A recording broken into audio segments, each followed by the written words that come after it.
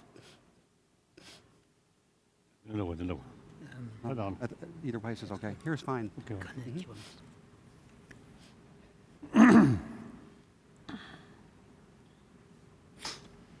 Indeed, I'm. Oh. Indeed, I'm very happy and I think useful time sitting with experienced scientists about compassion and act of compassion. Right? The action of compassion. So, action of compassion. So, certainly I will learn from you. So I'm looking forward to our discussion. Then, obviously, real effect come through action.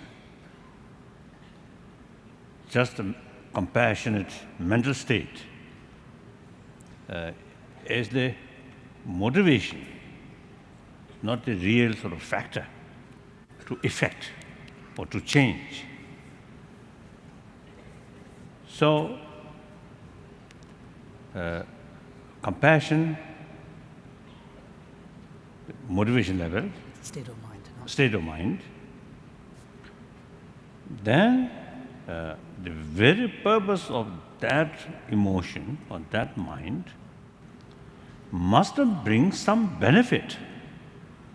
So that must depend on action. Perhaps I think the beneficial or benefit from compassion, I think two ways or two things, two levels, to oneself and to other.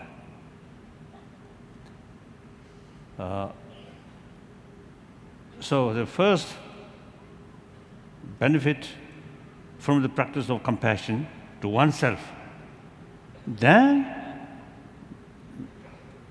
not necessarily action is important. I think as soon as you practice or cultivate compassion and your daily life carried with compassion, then the practice of compassion itself brings inner strength, inner calmness, less fear. As a result, your physical sort of health also improve. And of course, sound sleep. Important. I love my sleep. 8 hours, sometimes 9 hours, without disturbances. So that also, I think, the compassion really effects on that. So, but then benefit from compassion to others, then action is, I think, most important element. So, I think any action,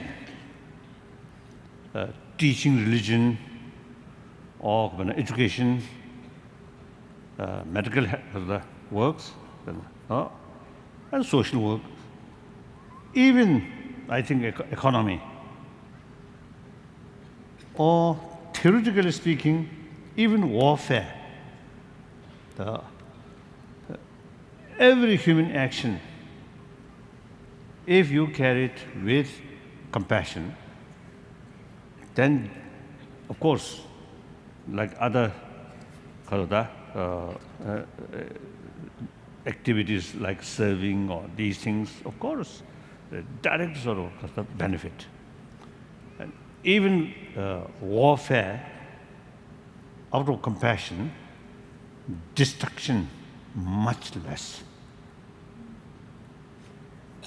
So therefore,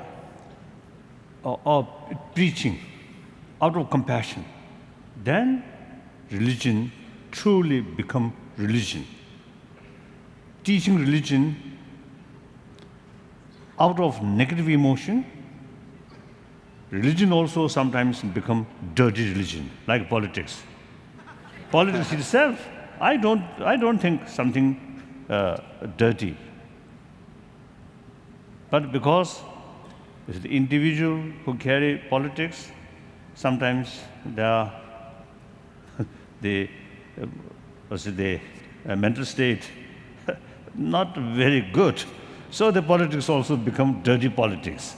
So similarly, every human action then become dirty. So therefore, the prime mover of verbal action, physical action, mental action is motivation.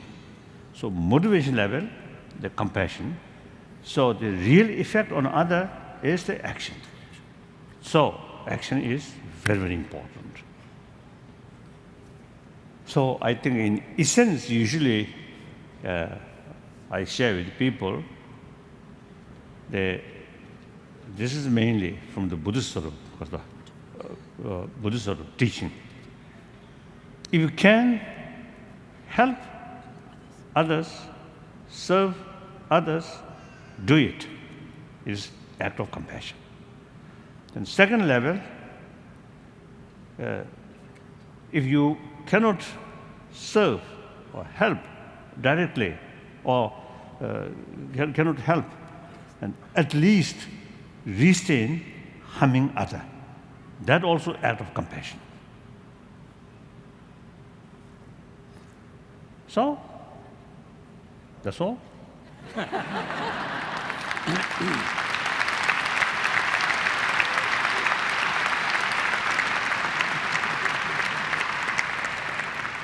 Your Holiness, we're so joyed to be back with you again today and for the inspiration you give us to build a caring and compassionate society. This is a very historic occasion today, a dialogue that we hope will have ripples that will go out from today's discussion to affect children throughout the world. And I should add in that there are many people from around the world watching us on the web today also. These dialogues take place on the stage among the panelists, but we're all part of a collective here. What is required for all of us is to deeply listen and deeply reflect on how we can change ourselves to build greater compassion in our communities. Now, I'd like to make a reflection that ties this morning and this afternoon together, because although we move physical locations, this is one unfolding of a seamless conversation. And our goal here today, of course, is to discuss how to further awaken the natural capacity for caring and compassion. A key point from this morning is that children and adults, the awareness of their ability to know how they feel and to talk about their emotions plays a key role in resilience and compassion and caring. A second key point from this morning is that young children's brain are shaped through their experience. And we had a number of discussions by neuroscientists this morning. But importantly, those relationships, the most early and fundamental caring relationships, have the greatest influence on brain's development. The brain is very responsive to environments, and the environments we create in the early life of a child, as well as they go into school, are critical for the development of this compassion and caring. So with that as an opening, we'll now watch our first video, which is about the development of children's social-emotional development.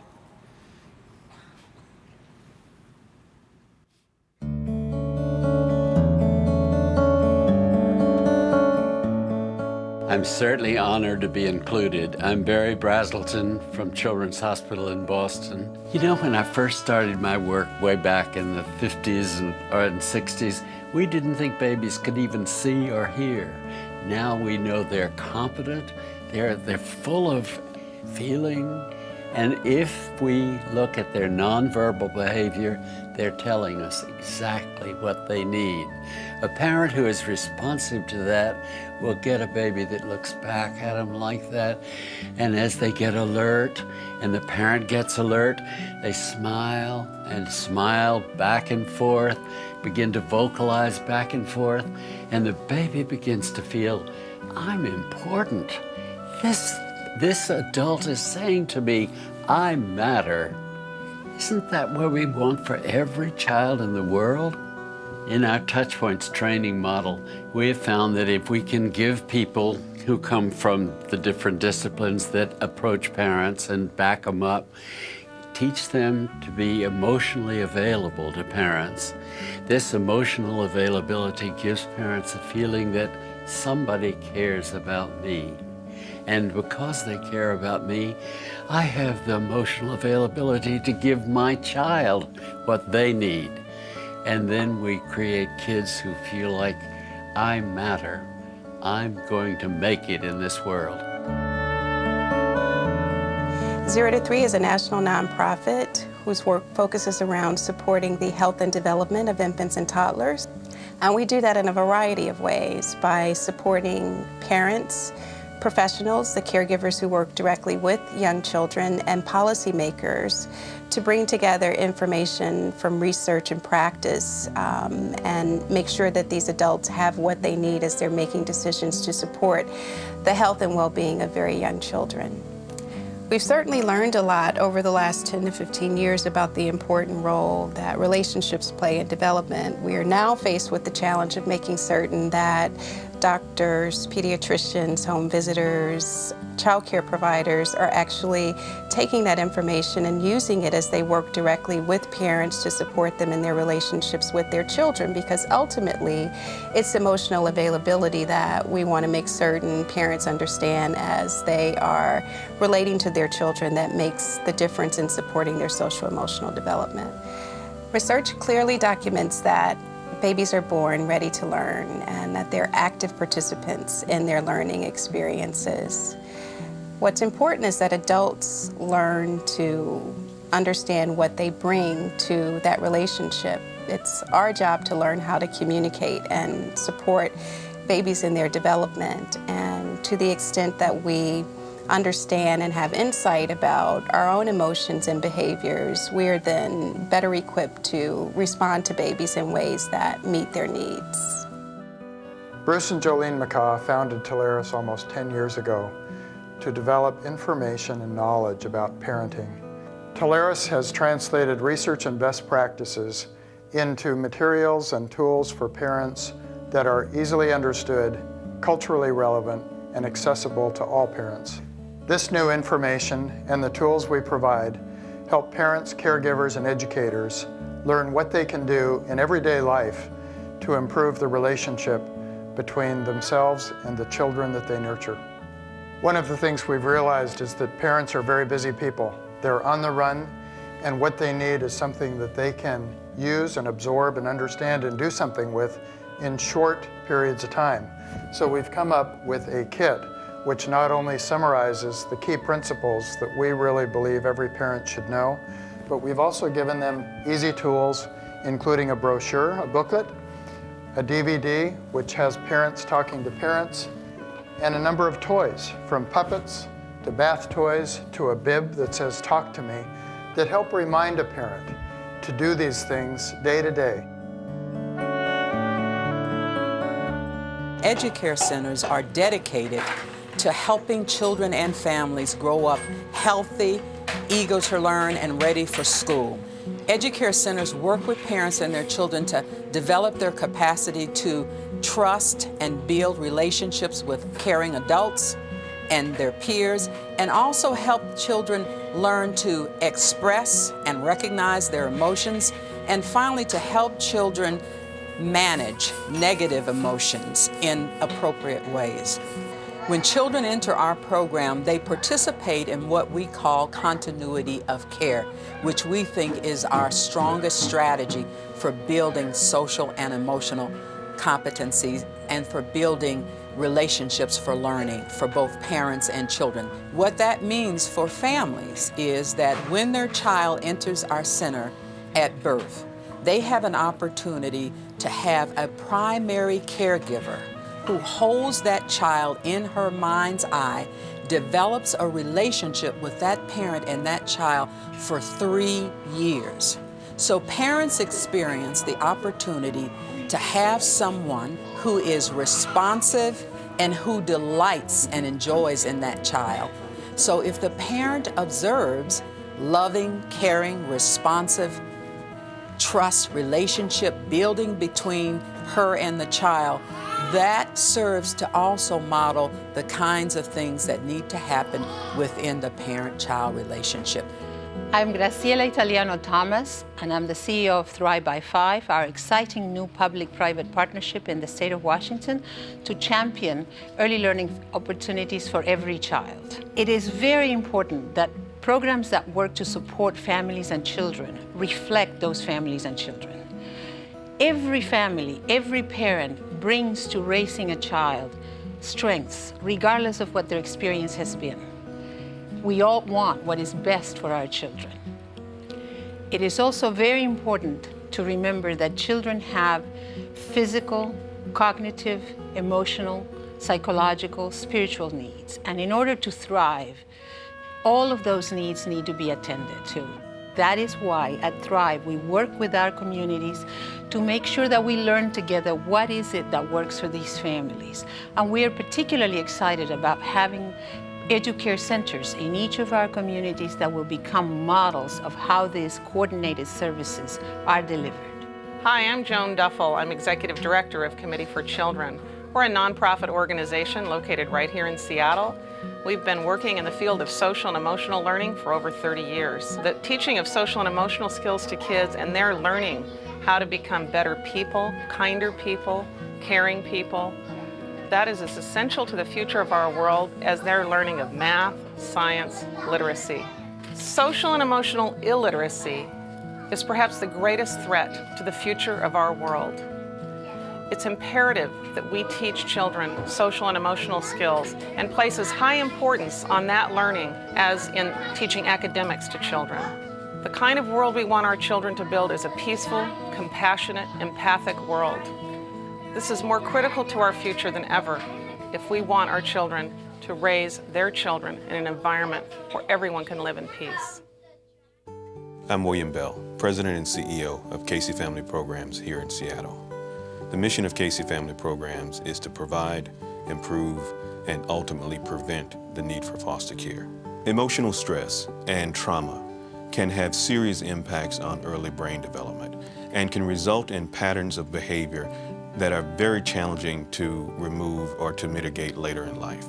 Imagine being a child who has been removed from your family, separated from your brothers and sisters, and placed in foster care. Imagine changing foster families as many as 6 times throughout your time in foster care. And often this means changing schools, changing teachers, changing friends, and changing the communities in which you live in. Families and children need help before abuse happens in their home. And quite often what this help means is helping them to move out of poverty. It means building stronger communities so that they can help build stronger families. Because healthy families are much more likely to raise healthy children.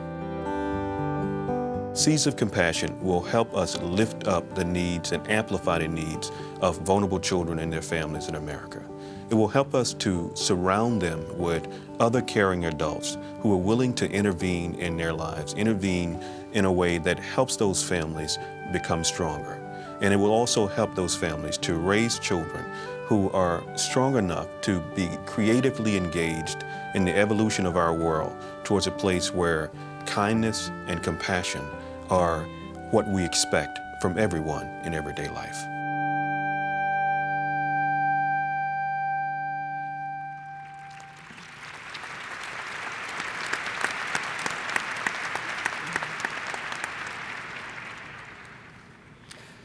Your Holiness, we're going to divide the conversation today into 3 parts. First, we're going to speak about infancy and early childhood. then about children around the school age, and then we're going to have a broad general discussion of all the panelists. During the first part of our conversation, we'll focus on infancy and early childhood, and we'll also discuss how caregivers and parents can prepare for their baby's arrival. We have three exciting panelists that have devoted their careers to supporting the development of caring and compassion for caregivers and children. They're John Gottman, Bob Marvin, and Karen Gordon. And I'll tell you a little bit about them in a few minutes, but first we're going to watch a film that shows some of their work.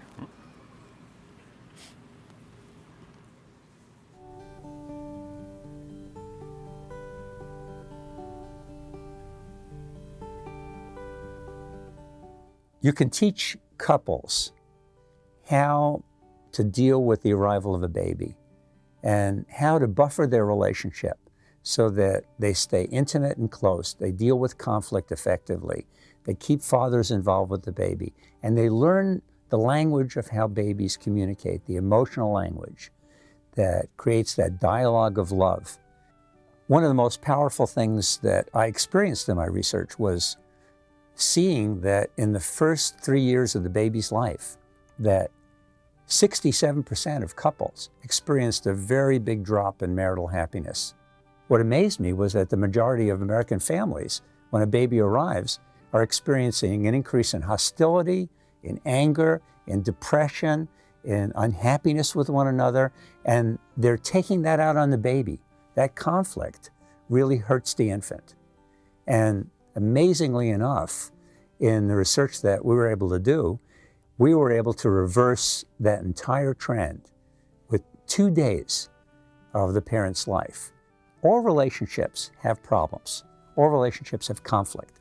And what's really essential is that people realize that repair and fixing conflict and hanging in there and really being able to know how to make it better is the most important thing. Most of the time, mothers and babies are miscoordinated, 70% of the time. And the mothers who notice that and make a repair in the interaction have babies who eventually are securely attached. One of the most important things that parents need to do is to really give their infants choices. And parents who do this do it in very small ways. And they talk about their baby's internal world. They reflect back what they think their baby is feeling. They narrate the baby's dialogue and the baby's play.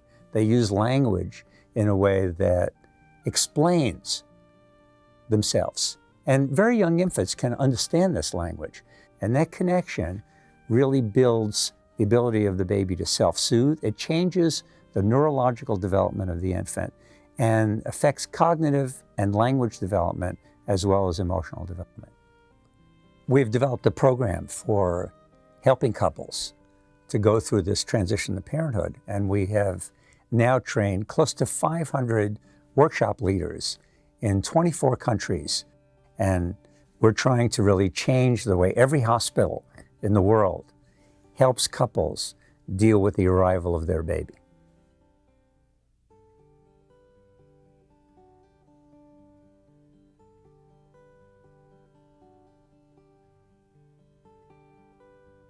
One of the surprising conclusions to come out of our research has to do with the importance of delight. We used to think that the delight that a parent feels toward a child is something extra, is something that is a good feeling that the parent has, but doesn't play a crucial role in the child's development. What the science is telling us is actually that delight is at the very core of the relationship and of a secure attachment and healthy child development. What children really need is good caregiving from a small number of people, from a small number of very specific people to whom they develop close emotional bonds that we call attachments. As children develop through the preschool years, sometime between their 3rd and 4th birthdays, if they've been developing in a healthy way and have a secure attachment to their parents, there's almost like a new universe that opens up for children.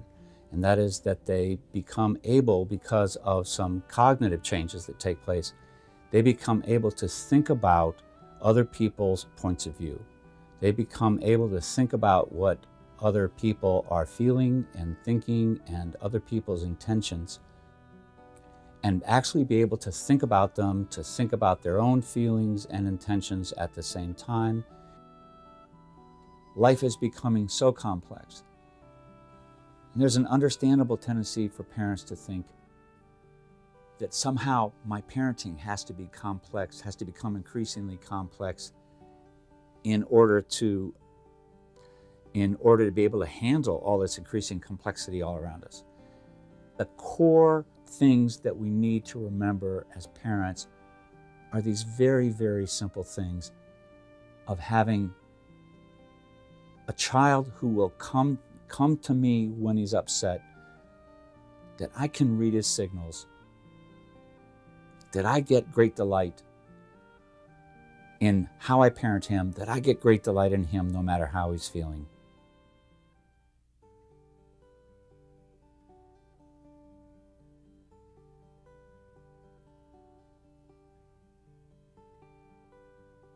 The parenting classes that I took in Los Angeles with my two daughters were based on the teachings of the Pickler Institute in Budapest. There are really two areas that the Pickler Institute differs from most institutions that I've visited globally. The first is that the institution is set up to make sure that every child forms attachments with caregivers. So unlike most institutions where they operate the orphanage in a sort of a school system where the children graduate from one group to another, the Pickler Institute keeps the same children with the same caregivers. And the other thing that they do is put a lot of emphasis on the interaction between caregiver and child. They believe that the most important thing for a child to get in daily doses is connection and attention. And they figured out a way to systematically make sure that every single child gets that. The way that they do that is training caregivers to really focus, slow down, and use basic, simple, everyday caregiving routines to give the children the connection and attention that they need. With a simple shift of allowing the children to have a primary relationship and helping the caregiver use the limited time that she has to really connect with the child, there can be a dramatic change in the child's overall well-being. Currently working in Nicaragua, where we began our work, the average bathing took about 3 minutes normally, and we've lengthened that now to 22 minutes. So that every day, every child has the opportunity to look forward to an uninterrupted 22 minutes of one-on-one time. And really that connection and that length of time with focus and compassion and listening fills the child up and allows them to be ready to play on their own. If as a parent or a caregiver you can find one routine a day that you and your child enjoy, it could be getting to bed routine, getting in our PJs on, reading a story, or maybe it's dinner time and cooking together, or maybe it's homework time and we really have a great discussion about what school was about today.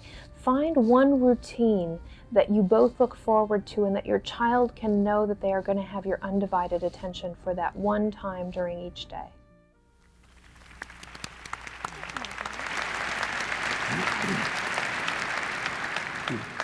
So now, Your Holiness, I'd like to introduce John Gottman. John is globally recognized for his work in studying marriages and relationships. His work has been really essential to understanding emotion and the physiology of our bodies as we are communicating in close relationships. He's the author of two very important books of my life, Why Marriages Succeed or Fail, and The Heart of Parenting, Raising an Emotionally Intelligent Child. He's the founder of the Gottman Institute here in Seattle and executive director of the Relationship Research Institute, which is dedicated to marriage, family, and child research. So now I'd like to turn to John. And John, I'd like to start by having you discuss a moment that you've experienced that really had an impact on inspiring your research. Well, George Bernard Shaw once said that a man can think highly of himself unless he's married. And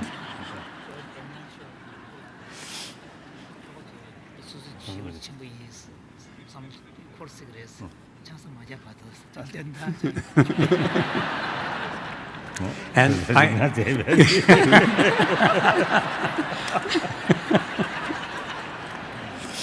I know when my wife complains about something else.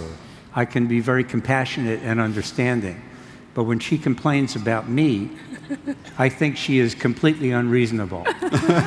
And I get defensive. We've learned in research that babies are in one of two states. In one state, they are very interested in the world, and their pupils increase in size.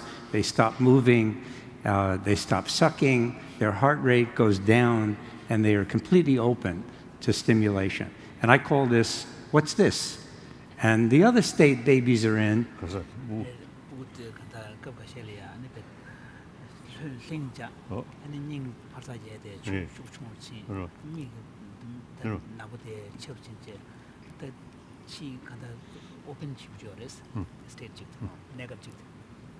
the other state babies are in is a state where their heart rate increases and their pupils constrict, go down, and they start moving a lot, and then they need to comfort themselves and suck on something. And I call this state, what the hell is this? You know?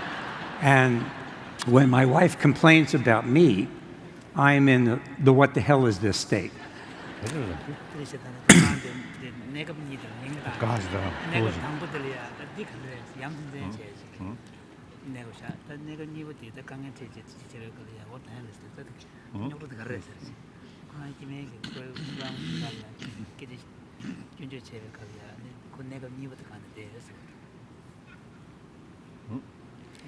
So it's hard to have compassion when you feel defensive and when you feel you're being attacked. And one of the most important things that I think a scientist brings to studying families is the admission of your own ignorance and being able to take in information.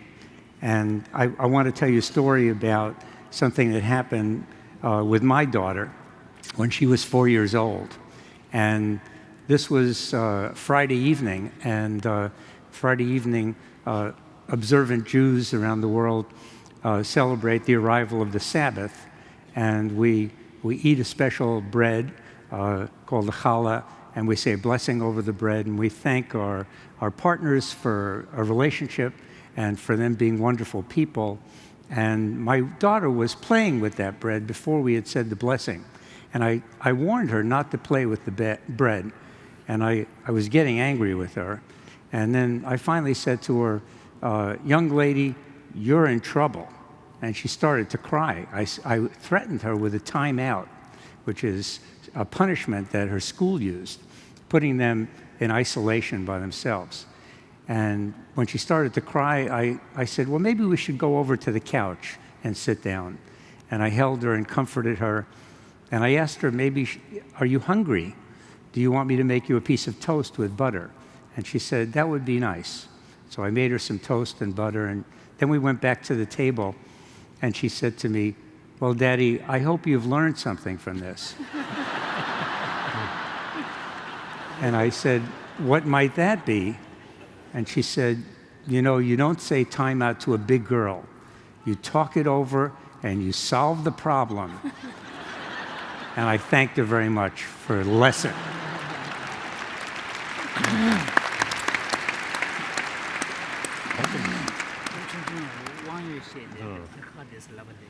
Do you want to ask a question, or should we go ahead?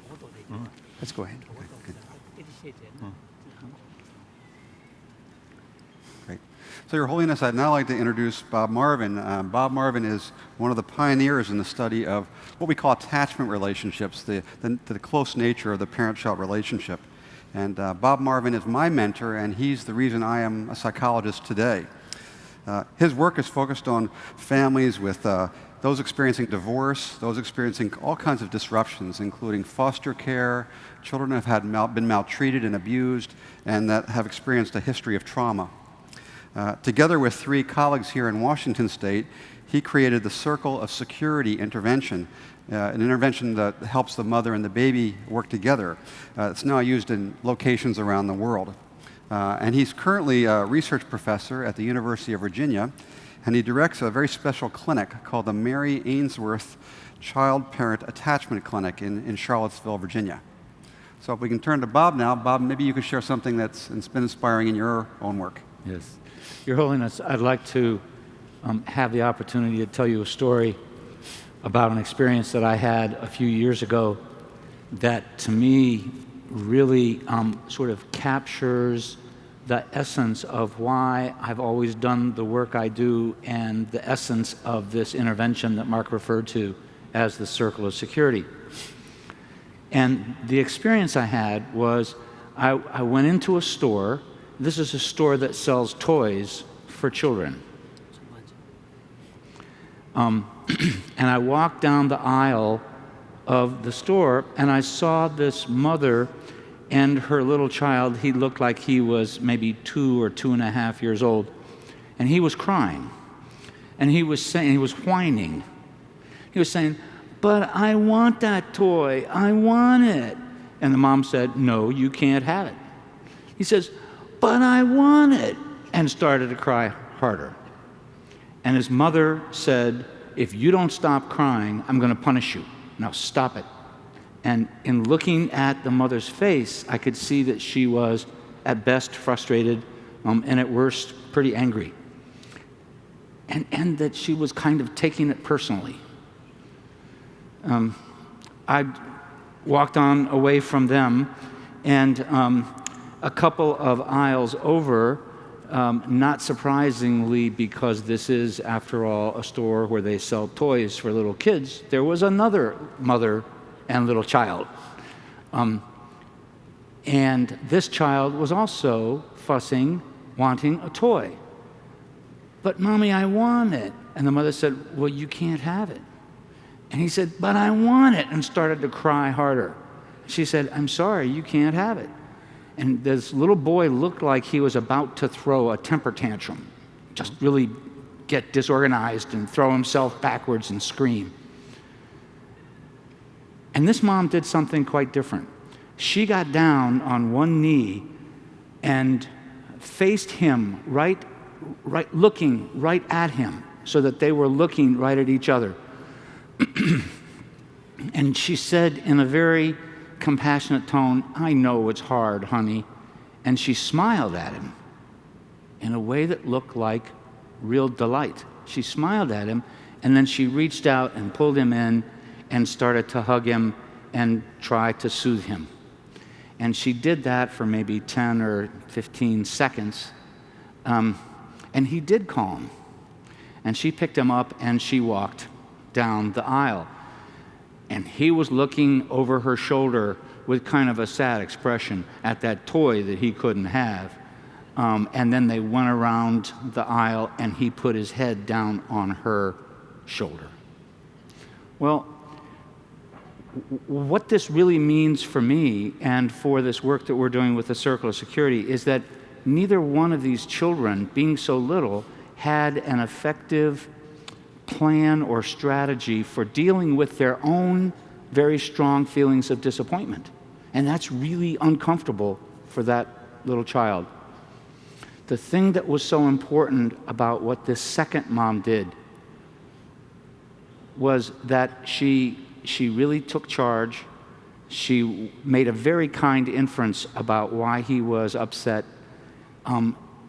She even showed some real delight, and she soothed him.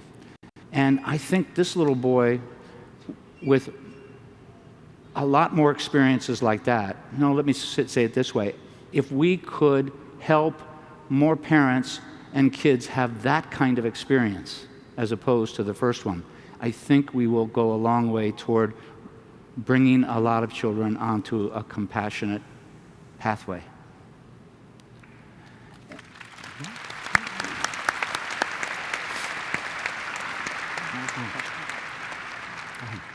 And I have a question for you, Your Holiness. This morning, you answered a question about what's the connection, what do you think is the connection between compassion and hope? And I have a somewhat similar question, only mine is, what do you think is the connection between compassion and delight? Delight.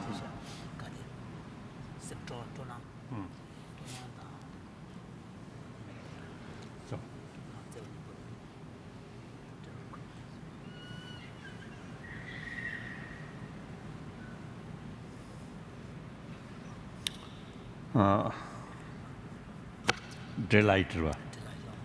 Delight. I think the opposition or the counterforce of delight. Opposite of delight. Anger, jealousy, any kind that lunch, tadoche, any kind of. That's it. Conversation to music. Nervous. It's the opposite of delight. We can say. Those emotions, those mind, which something negative towards other. These are the opposition. Opposite side. No. Opposite side of the delight. So therefore, compassion is, I think, direct force of these negative emotions. Force against love. So although out of anger and some kind of, the harmful action carried, maybe for temporary, for a short period, some delight. There can be a sense of joy, sometimes satisfaction. But these are very temporary, and I think so long your negative emotion remains strong, then that kind of artificial delight may be there. But then these negative emotion gone, that delightness, I think, may not remain. So genuine delight, I think, very much in the nature of positive emotion. So compassion, very much related with that. That's my view. This is the way. No. This is the other. So the point is that generally you can get a sense of joy or a sense of satisfaction even through negative action. In a heat of anger, you do something, it gives you a sense of satisfaction. But these are very fleeting and very unstable, whereas the form of delight and satisfaction you can get from more positive mental states tends to be more lasting. Thank you, Your Holiness. Thank you.